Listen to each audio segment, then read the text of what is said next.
Good afternoon and welcome to the latest Milwaukee Press Club virtual newsmaker. I'm your host, Milwaukee Press Club President Corey Hess from Wisconsin Public Radio. I have Wauwatosa Mayor Dennis McBride as our guest. He will be interviewed by a panel of 3 journalists, and that will be coming up shortly. But first, I need to thank our sponsors. Our presenting sponsor is Spectrum News One. Our sustaining sponsor, Miller Quas. Event partner, WisPolitics.com.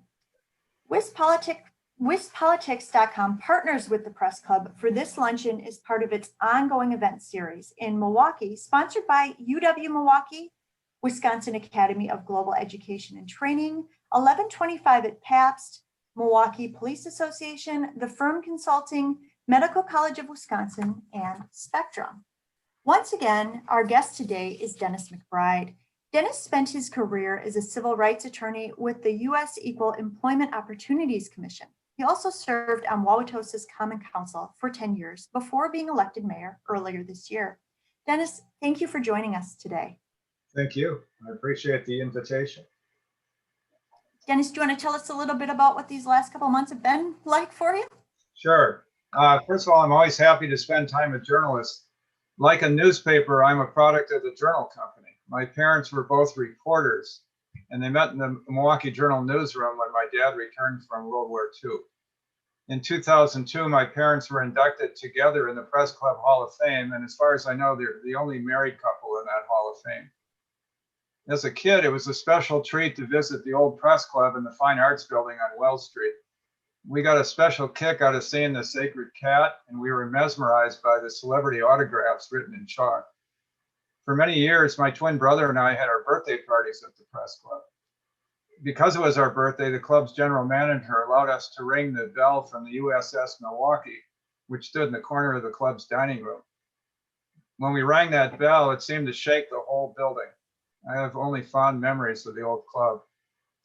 At UWM, I majored in journalism, but my dad, who was a reporter for 49 years, told me, don't go into journalism, go into a business where they pay you what you're worth. And I'm sure all of you can appreciate that.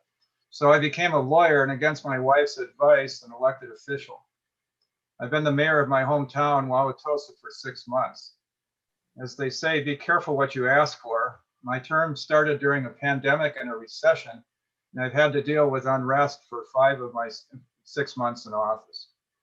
On October 7th, following District Attorney Chisholm's decision not to charge Wauwatosa police officer Joseph Mensah in the shooting death of Alvin Cole at Mayfair Mall, I issued a declaration of emergency under Wisconsin law.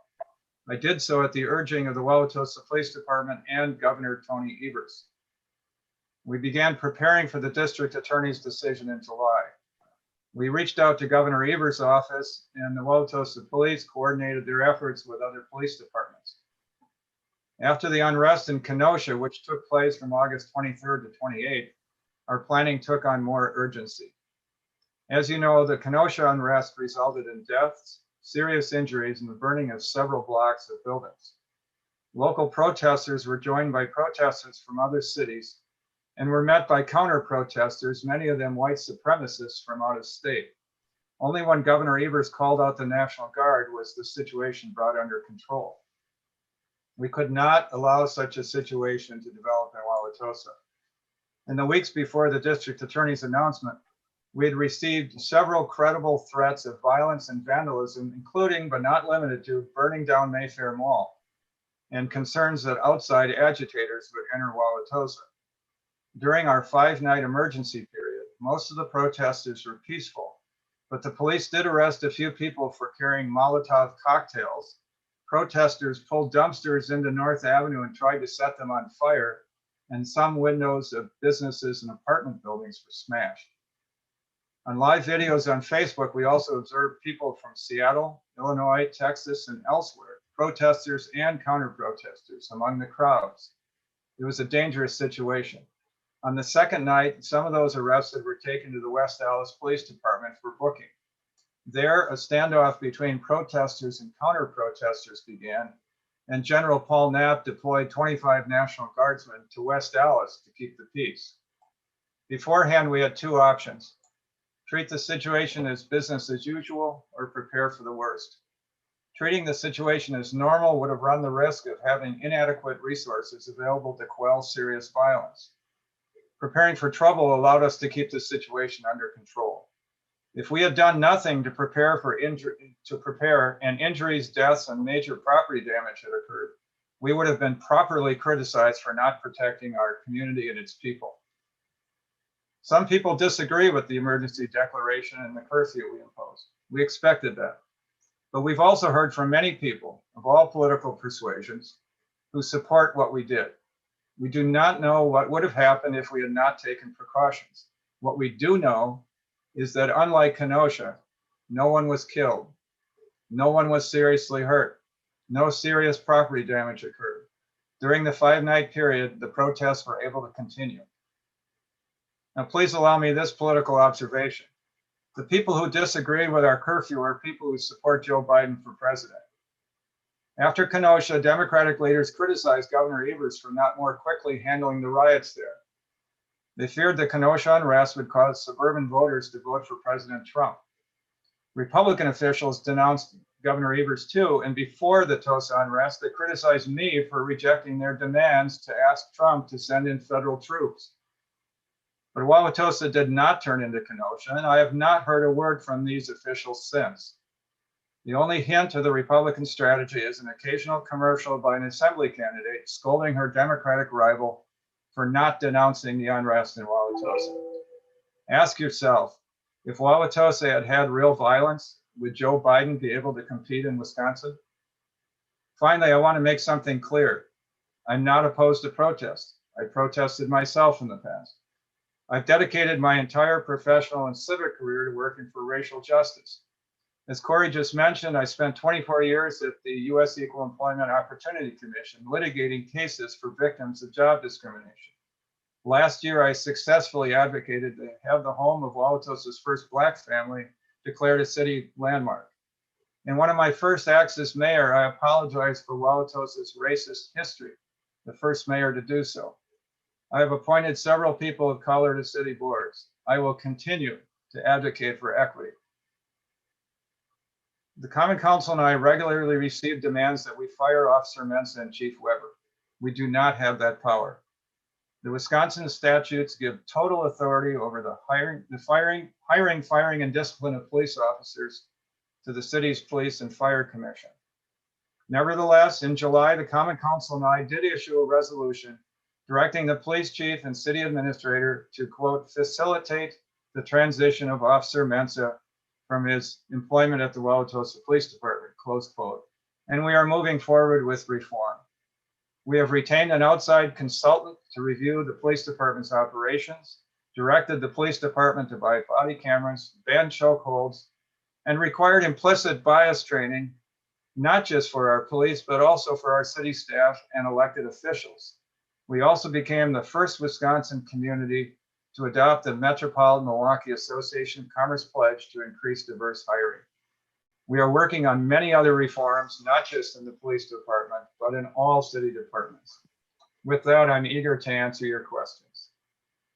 Great, well, thank you. Let's get started and let's meet today's panel. We have Evan Casey from the Milwaukee Journal-Sentinel, Teron Powell from WUWM, and Asal Razai from Spectrum One News. So we always go in alphabetical order, which means Evan will get us started. Thank you very much, guys. Let's hear it. Hey, Mayor. So I spoke to a lot of residents of Wauwatosa following the most recent curfew on October 7th, following the Milwaukee County DA's decision. And a lot of them, not all of them, of course, but a lot of them echoed a concern that they felt that the curfew was unnecessary. So I was wondering if you could maybe, address this concern. Sure. I don't have any regrets about what we did. If I had anything to change, I might have, the police recommended 7 o'clock as a curfew time because that's when it gets dark these days. On reflection, I might have moved it back to 9 o'clock. But as my wife said to me, well, if you moved it back to 9 o'clock, the protesters would still object to having any curfew, which is probably right. But it at least would have given people a few more hours. Why was the curfew necessary? People said it was there to suppress protests. That was absolutely wrong. People had all day to protest and into the early evening.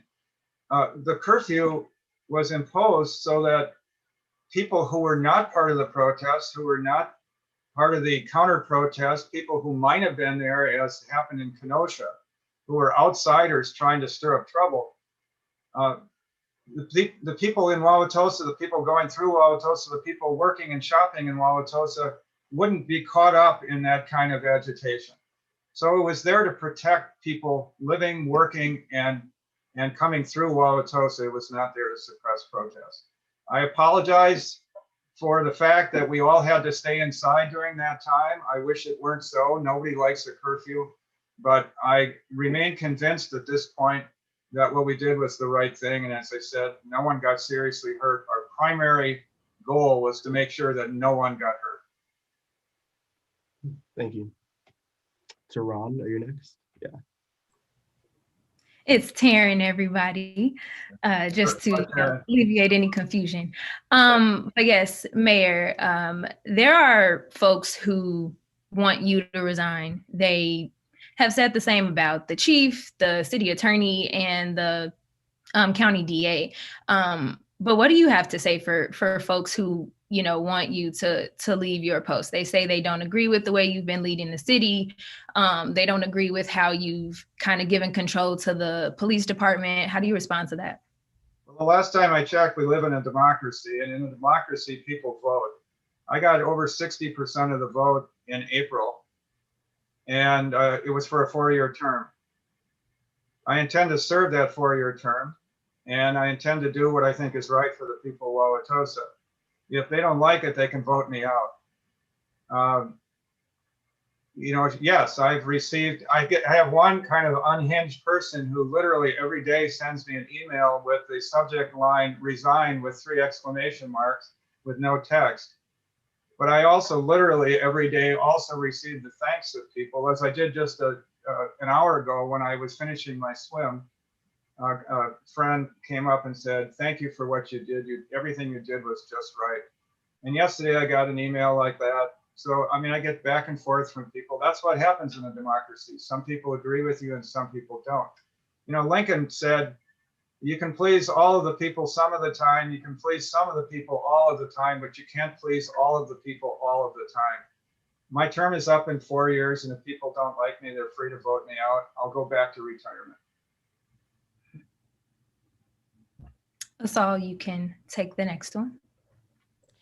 Yeah, so Mayor, I wanted to really just go off of your last answer, since you were bringing up democracy and the vote. Just looking back at your campaign, you really ran based off of dedication to strong neighborhoods and quality city services.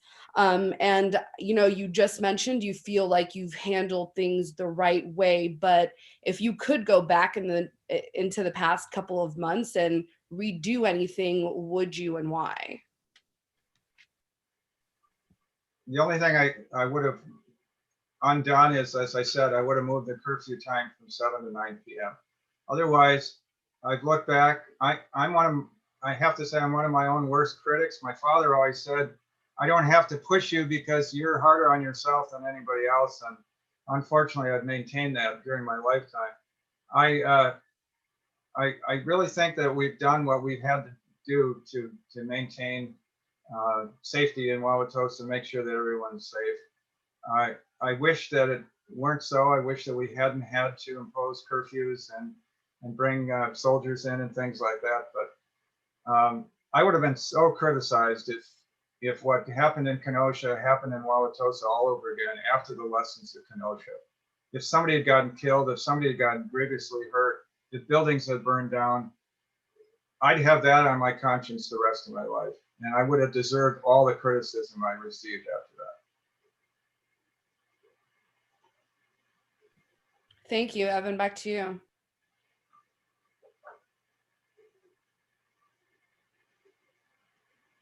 Evan looks frozen right now.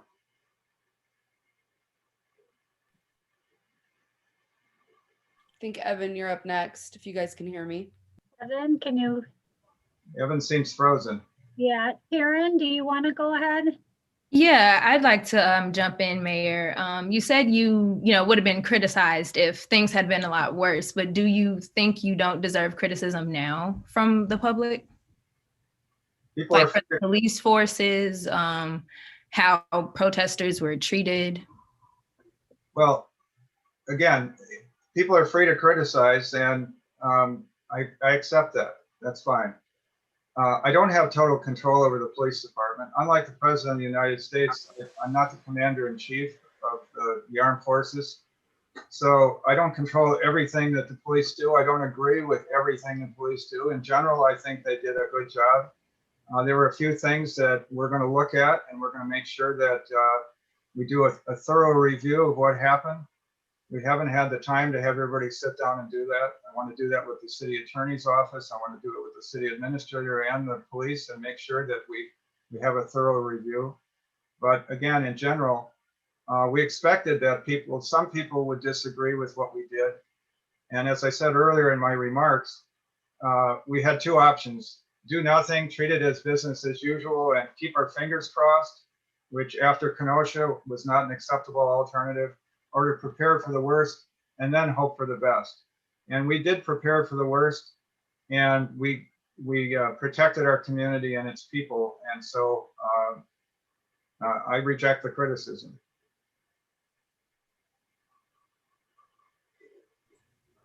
Evan, did you want to jump back in? Yeah, sorry about that. I'm back on. Yeah, Mayor, so there's likely to be an upcoming decision from the Wauwatosa Police and Fire Commission related to Officer Mensah's future employment. If that decision does spark some more protests in the city, similar to what happened in middle of October, what will the city's response be to those protests? Well, it's not my intention to impose another curfew. It's not my intention to ask for the National Guard. Those are last resort things. I don't expect to have those things happen again. I think we will have support from other neighboring police departments under mutual aid agreements. I'm hopeful that, as happened in Wauwatosa from October 7th to 12th, most of the protesters will remain peaceful. We do have to be concerned about people coming from the outside, and I don't mean Milwaukee or New Berlin or Kenosha. What I'm worried about, and the mayor of Kenosha asked me many times, we had a conversation during our emergency period. He said, "Are you seeing people from the outside coming in?" He said, "We didn't have trouble with the local people in Kenosha. It was the people who came from Illinois and other places that caused this trouble." That's the sort of thing that we're concerned about. And as I mentioned in my remarks, we had outside agitators squaring off with protesters in West Allis, and we had to send National Guardsmen over there to keep that from happening. People were on the streets of Wauwatosa with long guns, with arms on both sides of this.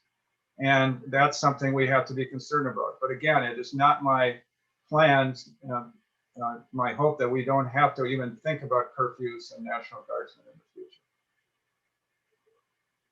Thank you. And it's all. Sorry if I said that wrong, but yeah. Yeah, so I'll jump back into rotation here. Mayor, I wanted to talk to you or ask you about really the relationship right now or over the past couple of months between yourself and the police department. Early August, the Milwaukee Police Association held a news conference where all of us showed up, and they pretty much just gave us a poll that was taken by Wauwatosa police officers. And it said that over 50%, not over 50%, more than 50 members of the Wauwatosa Police Department, said they do not feel supported by you, the mayor. And we did not have any opportunity to ask questions. We were just called there to pretty much receive that poll and essentially report on it. So I wanted to get your reaction to that, and how has that kind of evolved since then, since you've needed the support of the police department and they've obviously provided that? Well, first of all, you're much too kind. I received a 100% negative rating from the police department. Everybody who took a vote voted that I was not supportive of the police, and whatever. And the Common Council somehow escaped with a 99% negative rating. The reason for that vote, they made quite clear, was that on July 14th, the Common Council voted 14-1 to pass that resolution I mentioned in my opening remarks, which said we directed the police chief and the city administrator to facilitate the transition of Officer Mensah from his police department employment. I signed that resolution the following day. Because of that resolution and my signature, I received a 100% negative rating from the police. All right. As I said earlier, on the left wing, the people who hate the police or don't like them much, don't like what they did, they're against me. And then on the other side, I had the police and its supporters denouncing me by email. What I had in the middle was the 80% who thought that they supported the police generally, but there were some things that could be changed. And one of those things was we realized the problem faced by having Officer Mensah return to duty. It's interesting to note that Stephen Biskupik, the former U.S. attorney who was retained by the Police and Fire Commission to do an independent investigation of the situation involving Officer Mensah, used almost identical words to what I was putting in emails to constituents, which was, we fear for the safety of Officer Mensah if he returns to the streets. We fear for the safety of any partners who might be with Officer Mensah if he returns to the streets. And if there's a fourth shooting while on duty, even if it's otherwise deemed justified, what is the moral and legal responsibility and liability of the city of Wauwatosa if that occurs again involving Officer Mensah? So the police union didn't like that, but as mayor, I can't always worry about being popular. I didn't take this job because I'm worried about running for Senate or the US presidency. I took this job because it's my hometown, and in my retirement, I wanted to do something positive for my hometown. So I have to do what I think is right for the people of Wauwatosa. I'm not going to worry about the critics on either end of the political spectrum. I'm going to do what's right. So to answer the final part of your question, what's my relationship with the police now? I think they respected my firmness, the leadership I showed during the emergency declaration period. I'm sure we're not going to agree on everything. I respect the police department for what it does most times. I don't agree with everything they do. They don't agree with everything I do. Again, that's the nature of democracy. So we're just going to move forward. Thank you. And I can pass it back to you, Taryn, now if we want to go back to our order. Thank you. Mayor, in the past, you've kind of, opted not to really give a decision on whether you think Mensah should keep his job. I know you're saying you support, a transition from the department, but, you say you don't have any control over it either way, but I'm wondering what would it hurt for you to say, what you think to your constituents? If, you don't have a decision in the matter, what does it hurt for you to offer, something for the citizens to know how you feel about it either way? I already said it on July 15th when I signed that resolution that I talked about. I already said that I believed that it would be better for Wauwatosa and the Wauwatosa Police Department if Officer Mensah went to another form of employment. I already said that, and I've repeated that. What I will not say is what everybody's demanding that I say, which is to put more pressure on the citizen volunteers who work without pay, who are the 5 members of the Wauwatosa Police and Fire Commission. They're under extraordinary pressure. They've had protests at their houses. They didn't ask for this kind of pressure. They're doing their civic duty, and they are undertaking a difficult job right now, which is to look at Officer Mensah's situation under the guidance of Section 6213 of the Wisconsin statutes, which indicates the procedure for whether an officer can be terminated, and it requires just cause. There's an enormous amount of pressure.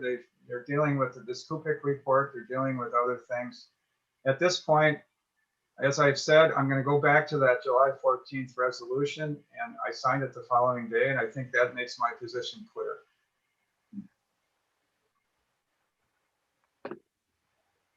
assault, or should I throw it to you, Evan? Awesome. Yeah. So, Mayor, I know the citation for violating the curfew in Wauwatosa during the most recent curfew was $1,321. And I also know that there's also curfews in Kenosha and Milwaukee this last summer. In Kenosha, I believe the curfew amount was $200, and in Milwaukee it was $691. And I also heard from the ACLU yesterday, who told me that, you know, the amount of $1,300 is the highest that they've seen in the state for a curfew violation, basically. So I was wondering if you have a response for kind of why that number was so high. I have no idea why it was so high. The amounts for municipal violations were set well in advance of my becoming mayor. I'd never taken a vote on any of that. I had no idea what the fee schedule was. I was aware that there were probably going to be some people who defied the curfew for whatever reason. I had no idea what the amounts were going to be, and I was not aware. I'll take your word for it on the amounts from Kenosha and Milwaukee. I hadn't heard that before. That's another thing we'll be reviewing, I hope, when we have our thorough review of the emergency period. And it's my hope that our municipal judge, Judge Baker, will take all this into account when he hears has people come in to challenge their tickets, I believe, in mid-November. That certainly is something we want to look at. We don't want it to be punitive. We want it, well, it's a penalty, but we don't want it to be unduly punitive. And that's something we're all going to need to look at. And back to us all. Yeah, thank you. Mayor, I want to refer to your opening remarks where you mentioned criticism that you received before during protests and then up until the National Guard was called in. And you mentioned that after the National Guard was moved in and things were under control, as you said, you haven't heard from them since then. And since you haven't heard from them, what would you say if they were to reach out to you? What would your response to be to that criticism? You're talking about the Republican critics, the elected officials? I am indeed. Yeah, I'd say what I started to say before, when Congressman Sensenbrenner sent me a letter in August, and he had already released it on his website and to the press before he even sent it to me, demanding that I asked President Trump for federal forces to come in. And I said I thought that would only exacerbate the situation, that it wouldn't be helpful, that tensions were high enough in Wauwatosa already. In September, on September 23rd, Senator Kuyenga and Representative Hutton sent me a letter, and I responded to them by saying, you know, you don't need to be sending me letters which are only sent for political purposes. If you wanted to know what our preparations were, all you had to do was pick up the phone. And neither one of you has called me in all the months I've been in office. I've been in office 5 months at that point, and neither one of them had called me. All they had to do was give me a call. Well, Representative Hutton then called me a few days later, and I said the same thing to him. If they called me now, I'd say what I said before, which is I considered their letter to be political in nature and not helpful. If they had wanted to know what the preparations were, I would have shared them with them. But for strategic purposes, it wasn't useful to have a public discussion about tactics involving potential violence and other forms of bad behavior. So I find all of this political posturing regrettable and unhelpful. And it just, again, inflames political passions at a time when passions are already pretty high. Thank you, Taryn. I'll send it to you. Thanks. Mayor, you talked a lot about, peaceful protests versus non-peaceful, some that you've seen and that have been in front of your home. But I'm wondering, what is a peaceful protest to you? What does that look like? Well, I'll tell you about one night in front of my house. I had, by last count, and maybe I lost count, at least 23 nights of protests at my house alone. In Wauwatosa, we had over 60 nights of protest before the emergency period. But one night, starting at 6 p.m. and going until 10 p.m., we had a protest outside my house. For the first 3 hours, it was peaceful. There were groups called Tosa Together and Tosa Moms Tackling Racism, and Indivisible Tosa, I think, were involved in it. And it involved people marching back and forth. I'm on a corner, so they were on one street and then they're on another street. And then I believe they marched up to the home of the chair of the Police and Fire Commission, who lives down the block from me, and then marched back again. And they chanted and they called out some demands and they held signs. And it was extremely peaceful and hardly disruptive at all, not at all. That ended at 9 o'clock when all of a sudden members of a group called the People's Revolution, which has been anything but peaceful, showed up with 30 cars, honking horns over and over and over again, driving on my neighbor's lawns, driving on the sidewalk, flashing strobe lights in my window, flashing strobe lights in the window of the chairman of the Police and Fire Commission, screaming and yelling, playing loud music, blocking the street outside my house, 70th Street, so that no cars could pass by. So the first 3 hours I would call peaceful. The last hour I would say was unpeaceful, and it required the police to come and move people out of the way.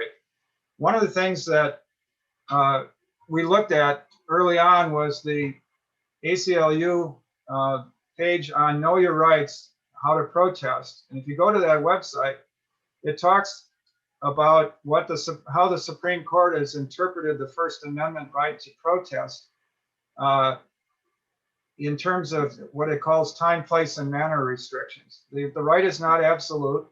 What you can do at 3 in the afternoon, you can't do at 3 in the morning, for example. Certain things require permits and all that. But one thing it said was you have the right to protest. You have the right to march down a sidewalk. You have the right to march even in the street, in one lane of the street.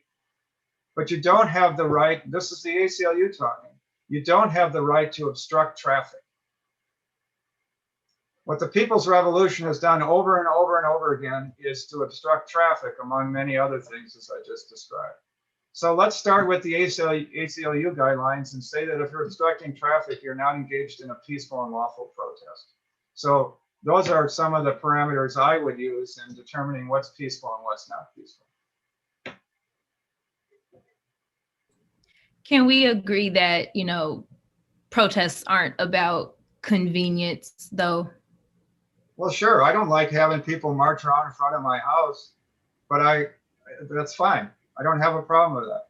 Well, what I do have a problem with is people who break the law. And they were breaking the law in that last hour, as I described, when they drive on people's lawns, when they block the street, when they throw things on people's lawns, when they flash strobe lights in people's houses, when they honk horns repeatedly when people are trying to sleep. I would hope you would agree with me that that's not a peaceful and lawful protest. Evan? Yeah, and I'll ask the question kind of in relation to protesting and how you define that. I've spoken to a lot of leaders of the Milwaukee and area protest organizations and groups who have said that the goal of the protests is to cause a quote unquote civil disturbance. Yeah, I was wondering if you just want to respond to that and kind of what you would say in response to that, I guess. Well, I think as Taryn pointed out, protests are designed to be disruptive on some level. They still have to be peaceful. They still have to be lawful. If your goal is to create a civil disturbance, then I guess I would define that as perhaps breaking the law by blocking intersections, by making too much noise in the middle of the night, by flashing strobe lights in people's windows, by driving on sidewalks. That's a civil disturbance, but it's hardly lawful. And if people want to engage in that, they have a right in a sense to do that, but they also are running the risk, as they should know, I'm sure they do, that they can be arrested or ticketed for some of that behavior. People who challenge the curfew, they did so knowingly. And I appreciate that. I understand that. A lot of people didn't like the curfew, so they willfully and knowingly challenged the curfew. Some of them departed when the police started moving in saying you need to disperse, and others decided that it was part of their goals to, I guess, be arrested for challenging the curfew. that's a decision people need to make, and it becomes a political statement, and you know, sometimes those are consequences that people are willing to take.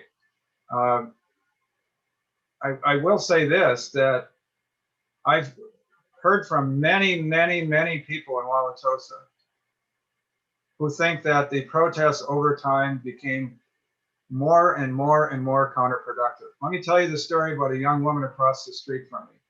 She lives in an apartment building across the street. I never met her before. She only moved in a few months. She basically, I think, moved in about the time I became mayor, if I could guess right, based on what she said. She came over to me one day and said, "You don't know me. I live across the street. I've lived here for several months." She said, "You know, I support the People's Revolution goals, and I support Black Lives Matter. I work with homeless kids in the inner city. I support all of those things." But she said, what the protesters are doing, she said, "I stand out here night after night watching the protests." She's literally on the street next to the protesters. She said, "What's going on is really out of control. They're becoming much too aggressive. I don't support their tactics. I feel very sorry for you and your wife that you have to go through this, et cetera, et cetera." And so I've heard from a lot of people, and I know them to be liberals or progressives, whatever label you want to put on them. They go, "You know what? I support all that, but this has got to stop. They're going too far." If people had protest peacefully, rather than doing the driving on the sidewalks and blocking the streets and all the other things I mentioned, those protests would have been seen in a much more favorable light. So that would be my response to that critique. Thank you. And it's all. Yeah, and just to kind of go off of what Evan was talking about, Mayor, obviously a lot of those protests you're mentioning ended up at your doorstep. And I think maybe only one time you came out to address the crowd, and the same thing happened where Officer Mensah was, where protesters were calling out. And so I just want to ask you to kind of just personalize this a little bit, and with your background in law, what does that do as far as how does that feel as far as just coming out with even peaceful protesters all outside and addressing them, because you obviously stopped doing that in just learning that it might escalate things even more, and it doesn't become productive to come in and confront the protesters. Can you just talk about how that felt, and you know, moving forward, how you would handle that if protesters come and call for action for you to come out and kind of talk to them? Well, first of all, I never went outside during the protests. My mistake. Yeah. The police advised me not to do it. My wife begged me not to do it. My inclination is to go out and talk to people, because I'm not afraid of talking to people. In fact, all summer long and into the early fall, I have sat down with protest leaders. I've talked to state representatives who are part of the protests. I've talked to representatives of all the groups I talked about earlier that are involved in peaceful protests and not so peaceful protests. I've met with all those people. It's my goal to talk to as many people as possible, to try to reach, if not a common understanding, at least speak a common language, so we can understand what peaceful means and what lawful means, and what will be tolerated, what won't be tolerated, et cetera, et cetera. But it really doesn't do you any good to walk outside one person against 100 highly emotional people who are chanting for things. You can't have a dialogue. If you can't have a dialogue, there's really no point in you know, reaching out to people. It's better to do it on a quieter day at a quieter time with a few people that you can actually have a discussion with. But I really would like to go out. I've said to people, I'd love to go out and do what George Bush did after 9/11, get up on a flatbed truck with a bullhorn and talk to people. But, you know, one night we bought a Ring doorbell because of this. And one night, a couple of young women, not on a protest night, just showed up and started screaming vulgarities into my Ring doorbell for 5 minutes. How do you have a dialogue with people that are that emotional? It just isn't productive. Are you considering or having conversations with city leaders in a way to maybe host a way that you can have conversations with people in the community in a more controlled environment, perhaps? Sure, we're already doing that. In fact, this started before I became mayor. The city staff and the common council started working on bringing in the Zeidler group to have facilitated dialogue sessions, and I participated in one of those sessions. I'm trying to remember, it was the first one, I think it was October 5th. We've had ongoing sessions. Some of this has gotten delayed because of COVID-19, but we are continuing to have those kinds of facilitated sessions, and not just because of this situation, but because we thought it would be useful in general for the community. In addition to that, I'm working with leaders of various groups to try to have some discussions about the unrest and the aftermath of that, and how we might move forward to heal as a community. And the other thing is, I sat down, as you probably know, with the Cole family a week ago, and had a discussion that was facilitated by Reverend Jesse Jackson's Rainbow Push Coalition. Bishop Tavis Grant, his field director, was up here, and we had a confidential discussion that day. So again, the most important thing to do is to sit down and have real dialogue with people. And you can't always reach agreement, but you can reach an understanding, or at least an appreciation of each other's situation. Thank you. Taryn. Thanks. Mayor, I believe you said earlier in our conversation that you were going to be reviewing, what was happening during nights of protest, seeing what law enforcement had been doing.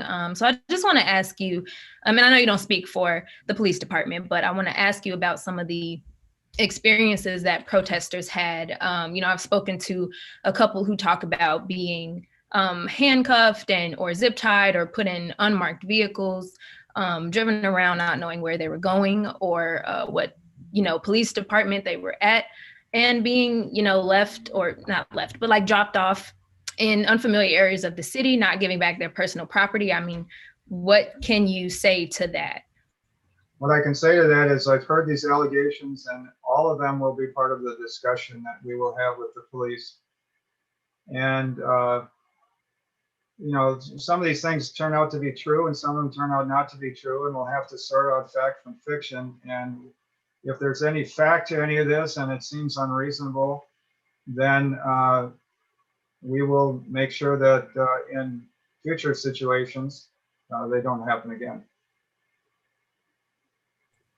Is there like a way you plan to follow up with folks? I don't know who you've spoken to at this point, but like, how do you, plan to, go about verifying whether those stories are true, or will you bring the police as well on that conversation? Well, I've received lots and lots of emails from people on all sides of this. So all the allegations you talked about are contained in those emails. So we know who the folks are. We know what their allegations are. And I had a couple of neighbors come over. They live a block away. Their son's girlfriend was one of those arrested for obstructing traffic on, I think it was Thursday night, October 8th. And she made some allegations that were taken seriously, and I will discuss with the police department going forward. Yeah, again, if there's any truth to some of the more disturbing allegations, I'm going to ask for hard answers to hard questions, and we'll make sure that if I disagree with some of this, that I'll take it to the Common Council and we'll take appropriate action. And I have one more, just follow up regarding law enforcement. I know you're saying, the city's plan was not to have another Kenosha, keep people safe, but there are people who are afraid of that police presence. They see in those tanks in their neighborhoods, or just the amount of armor that law enforcement have. Their fear is with the police, not any protesters. What do you say about that? We have a problem in this country, which is that people are afraid of police. It's not just Wauwatosa. It's not just Milwaukee. We have a situation where Young black men particularly, and also a young black woman, Breonna Taylor, were gunned down by police in situations that seem indefensible. We saw George Floyd get murdered, and I will use the term murder there because we all saw it in 8 minutes and 46 seconds of a police officer murdering an unarmed black man. These are all horribly troubling situations, and we would be ostriches with our heads in the sand if we thought that somehow this wasn't going to spill over into how people view policing in Milwaukee or Wauwatosa. So I don't have a real good answer for that, in the sense that we have to reform all of our policing in this country to make sure that whatever it is not only is appropriate, but also gains the respect and trust of all the people in the country. One of the things we're doing in Wauwatosa is we have commissioned a study by a group called CPSM out of Washington, D.C., to come and look at our police department.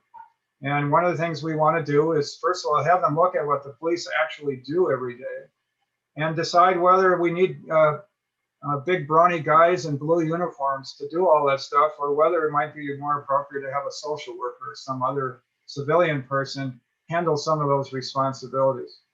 And there's a kind of an us against them thing in the community. Police officers think that they don't get respected, and people in the community don't think they get respected.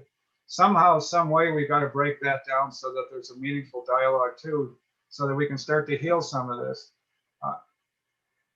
I can start the conversation, we'll start the conversation, our common council has started the conversation, but these problems are going to last a lot longer than my term of office. We can only begin. It's the old story about a journey of 1,000 miles begins with a single step, but we have taken a few steps on that journey already. I want to thank the panel for their questions, but I also want to jump in at this point and ask some audience questions. We've gotten a ton of them. So you've talked a lot, Mayor, about the protests, and our panelists have asked some great questions, but we've had a lot more questions regarding the protests. I'm going to just take some of these and put them together. We've had people wondering about the arrests of some media members and also members of the Cole family. I'm wondering if you can comment on that. And then also, you mentioned in your last statement, you were talking about following up on what happened during the protests and figuring out what was true and what wasn't true, and then seeing if anything can be done about that. But I'm wondering if some of these incidents were in fact true, can police be disciplined at all? Sure. Again, the police can be disciplined by the Police and Fire Commission. Charges can be brought before the Police and Fire Commission. Again, all hiring, firing, and discipline of police officers goes to the Police and Fire Commission. It doesn't come to the Common Council, it doesn't come to the mayor's office. But if we believe, the Common Council and I believe, that the police acted inappropriately, we could bring charges to the Police and Fire Commission, as can any member of the community. Under the Wisconsin statute that I mentioned earlier, it says charges may be filed against a subordinate by the chief, by a member of the board, meaning the Police and Fire Commission, or by any aggrieved person. So if people believe that there was inappropriate behavior, they can always bring that to the Police and Fire Commission for review. Okay, and to the first part of the question, with the arrests of members of the media and the Cole family, just wondering if you could comment on those arrests at all? Sure. When I issued the emergency declaration, we took pains to carve out exceptions. We said any elected official acting in his or her official capacity, a member of the press with appropriate credentials, and then we also added later legal observers from the ACLU with appropriate credentials. The problem is, you know, the press club folks, you guys know this better than anybody. It isn't what it was when my parents were members of the press, where there were 2 newspapers in town and 3 TV stations, and everybody had a press card. Well, now we have people who call themselves members of the press who are, you know, sitting in their home, as I am right now, doing blogging. Where do they get credentials for that? not everybody is from WITI or WISN or from the Journal Sentinel or WWM. So it's, you know, how do you separate a member of the press from someone who is really just out there pretending to be a member of the press? So we asked for credentials. The people who were arrested, as I understand it, and we again will review this situation as among the many things we're going to review, did not have press credentials. So, you know, if we allowed everybody just to say I'm a member of the press, and you had 400 protesters and they could all say I'm a member of the press, and what good would the curfew be? So that's a thorny situation. And if all of you folks in the media have solutions to it, I'm all ears, because that's a situation right now that I don't really have a good answer for. There were people who were members of the press who had credentials who were not arrested. Okay, and then And the Cole family. the Cole Okay. family. Okay, the Cole family was out after curfew, as were many other people getting arrested that night. They were in a caravan of cars on Milwaukee Avenue near Wauwatosa East High School. The police who arrested them were mostly from departments other than Wauwatosa. And I have asked the question, and I have been told that no one knew that they were members of the Cole family when they were arrested. All they knew was that they were people who were violating the protests and were in a group of cars. And all those people in those cars also got arrested. So the Cole family was not, NOT, underlined, not targeted. So they didn't have any special privilege to be on the street. They weren't elected officials performing their duties. They weren't members of the press, and they weren't ACLU legal observers with special credentials. They were people violating the curfew, and they got arrested for that. Okay. Somebody wanted to know the final cost of outside agencies and militarized police presence during the emergency order. And was there a cost analysis done comparing that cost to the cost of probable unrest?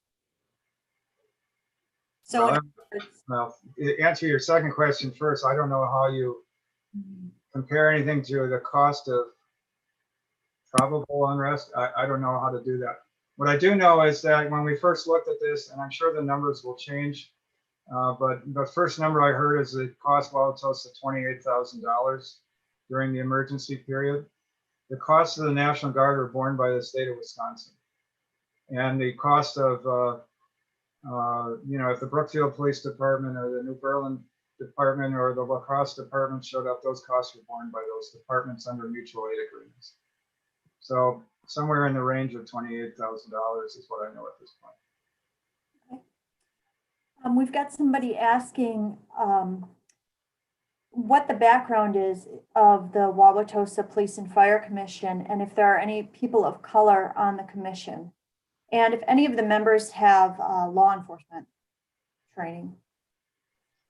So the Police and Fire Commission under state law is appointed by the mayor. There's an appointment to be made or a reappointment to be made every year under the statute. I've only been mayor 6 months, so I have not had the opportunity to appoint anybody to the commission. There are no people of color on the commission. There should be people of color on the commission, and it is my plan and my hope and my intention in the future to make sure that we get people of color on the commission. Again, I haven't had the opportunity to appoint anybody to that commission. I will say I have appointed already people of color to boards and commissions in Wauwatosa that have never had people of color before. When I issued my statement on June 5th, what I called my racial justice and equity statement, in which I apologize for our history of racism in Wauwatosa, I also said, if you are a person of color and you live in Wauwatosa and you have a desire to serve on a board or commission, please come forward and let me know so that I can appoint you to a board or commission. And I've already started doing that. For example, our library board, which never had a person of color, now has a woman of color on it. That was one of my first appointments as mayor. The background of the commissioners, we have one lawyer, we have a retired police lieutenant, we have a business person, we have a director of human resources for a major Milwaukee law firm. And we have a woman who is not a lawyer, but works for the Department of Justice and is very knowledgeable about legal issues. So I think it's quite a talented commission. In a community like Wauwatosa, to have 5 people like that with those kinds of credentials be willing to step forward without pay to undertake this difficult task, I think we owe them all gratitude for that. Okay, I think there's time for maybe 2 more. A person wanted to know if you talked to the Common Council before issuing the emergency curfew order. The answer is no, and we had that conversation in public a week ago. Was it a week ago or 2 weeks ago? 2 weeks ago, I guess. October 6th was our Common Council meeting the night before the DA issued his announcement about Officer Mensah. The police department and the National Guard asked that we not divulge any plans ahead of time before the DA made his announcement. We were informed that the DA might be issuing his announcement on October 7th. And frankly, most of that information came from social media where members of the Cole family and their attorneys were saying that they were going to meet with the DA on October 7th. We took from that the DA might be issuing his announcement that same day. Because we didn't know precisely when the DA would be issuing his announcement, and because the Wisconsin Open Meetings Law does not have an exception for a discussion of strategy for policing expected unrest, we could not have that conversation in public. If we had discussed it with the Common Council, it would have been an open meeting, an open discussion, and anybody who wanted to engage in any unrest in Wauwatosa would have been privy to our planning for that. So for all those reasons, we determined that we could not have the discussion with the Common Council in advance. Okay. Well, like I said, Well, excuse me, one thing I will say, the Common Council president was part of the discussion ahead of time, so she knew about that. So she, of course, is the primary representative of the Common Council on that. okay. And like I said, there's a lot of questions, but I will just ask one more because we're running short on time. Somebody said it seems like there's just a small but very vocal group who has been upset over the way that you've handled things and bringing in the National Guard. Do you think that this opinion represents a majority of Wauwatosa taxpayers, the anger, or a majority? Well, without a referendum, it's always hard to know, but you get used to disagreements of this kind, and you kind of measure by how many emails you're getting and how many phone calls you're getting and who stops you at the grocery store. It is my belief that we are a purple community, first of all, in Wauwatosa. We've been trending more toward the Democratic Party, but we're still pretty purple. There's I would say 10 to 15% on one end of the spectrum and 10 to 15% on the other end of the spectrum who will disagree with you on anything depending on where they come from. So in this case, it was the pro-protest group on one end and the back-to-badge people on the other end. But I would say, based on what I'm seeing, a distinct majority of people in Wauwatosa think that we handled the situation properly. We all regretted it. We all regretted having the National Guard here. We all regretted a curfew. It is not the way we want to do business. The interesting thing was Wauwatosa was open. People were doing all their usual things during the day during that protest period. But most people, I believe, think that, people are just relieved that we didn't have violence. We didn't have looting. There was some looting, by the way, in Milwaukee across from Wauwatosa those nights. But we didn't have the negative things we had in Kenosha. So I feel confident that I will never convince a segment of the community that what we did was right, but I have convinced most of the community that we took the appropriate steps. Okay, well, thank you very much for your time. Thank you to our panelists, and thank you again to our sponsors, Spectrum News 1, Miller Quas, WisPolitics.com, UW Milwaukee, Wisconsin Academy of Global Education and Training, 1125 at PAPS, Milwaukee Police Association, the Firm Consulting, Medical College of Wisconsin, and Spectrum. If you enjoyed this program and are interested in supporting the Press Club's programming and events, please consider donating to the club's endowment. You can do so by going to MilwaukeePressClub.org.